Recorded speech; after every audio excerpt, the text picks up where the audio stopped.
25 anni fa il genocidio in Ruanda, 800.000 morti, gran parte uccisi a colpi di macete, una lunga scia di violenza di un'etnia, quella degli Hutu, da una storia di amore e la memoria del conflitto etnico. Sentiamo Emma D'Aquino.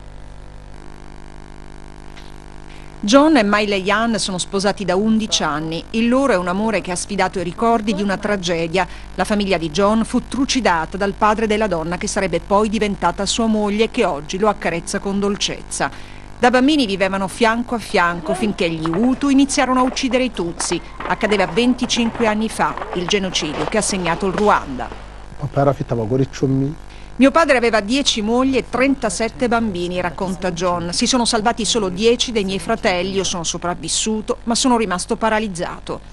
John da ragazzo prega di trovare una donna che lo accetti così com'è, bisognoso di cure e di attenzioni. Quella donna sarà Mai Leyan e lui se ne innamorerà perdutamente nonostante il peso di quel passato, nonostante le resistenze delle loro famiglie.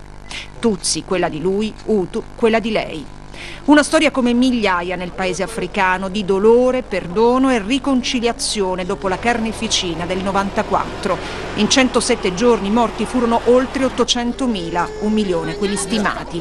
Negli anni i massacratori riconosciuti dai tribunali sono stati condannati, molti di loro hanno chiesto perdono alle loro vittime, le hanno incontrate e insieme hanno cercato di andare oltre, come John e Mai Leyan hanno fatto con il loro amore.